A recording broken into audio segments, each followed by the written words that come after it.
అందరికీ నమస్తే. మనం ఇప్పుడు ఉన్నాం జర్మనీ పువ్వుల తోటలో. జర్మనీ పువ్వులు చూడండి, రంగు రంగుల జర్మనీ పువ్వులు. ఎన్ని రంగులు ఉన్నాయో చూడండి.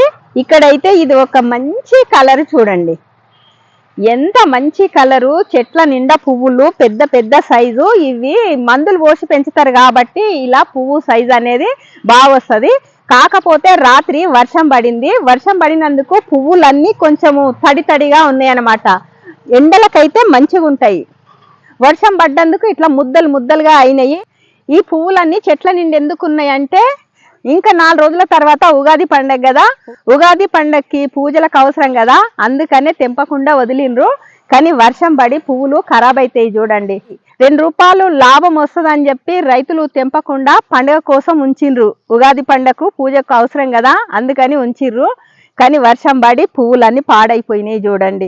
బాధ అనిపిస్తుంది. రైతుకు ఎప్పుడు లాభం వస్తుందో ఎప్పుడు నష్టం వస్తుందో తెలియదు చూడండి. మంచి పంట వచ్చినా మార్కెట్కు తీసుకుపోదామన్న టైంలో ఇలా వానదేవుడు వచ్చి ఇలా పంటనంతా నాశనం చేసేసిండు. ఈ కలర్ చూడండి ఎంత చక్కగా ఉందో, పువ్వు భలే ఉన్నాయి కదా. అలాగే ఎల్లో కలర్, మీకు ఎన్ని కలర్స్ ఉన్నాయి అనేది ఇప్పుడు నేను చూపిస్తా చూడండి. ఇది ఒక కలరు. ఇక్కడ చూడండి, ఇది ఒక కలరు. ఇట్లా రకరకాలన్నమాట ఈ జర్మనీ పువ్వులలో. చూడండి, తోట అయితే భలే అందంగా ఉంది కదా. రంగు రంగుల పువ్వులు అన్నమాట జర్మనీ పువ్వులు. వావ్! ఈరోజైతే ఉదయాన్నే ఇలా మేము తోటలో వచ్చి పువ్వులు చూస్తుంటే మనసుకు ఎంతో ఆనందం. చూస్తురు కదా.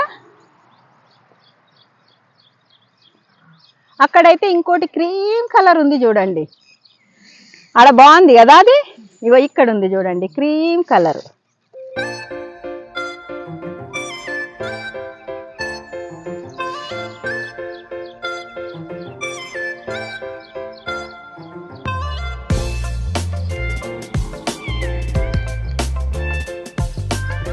ఇదైతే ముద్ద ముద్దగా భలే ఉంది చూడండి. ఈ కలర్ అయితే ఎంత బాగుందో చూడండి.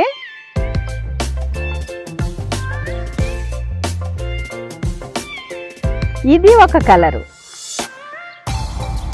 భలే ఉన్నాయి కదా కలర్స్. ఇక్కడ వచ్చేసి చాందిని పువ్వులు చూడండి. చెట్ల నిండా చాందిని పువ్వులే. ఇంకా ఈ కలర్ చూడండి ఎంత బాగుందో, భలే ఉంది కదా. 5 రకాలు ఉన్నాయి ఇప్పుడు ఇక్కడ. 5 రకాలు ఉన్నాయి చూడండి. మరి మీకు నచ్చిందా? నచ్చితే ఒక లైక్ ఇవ్వడం మాత్రం మర్చిపోకండి.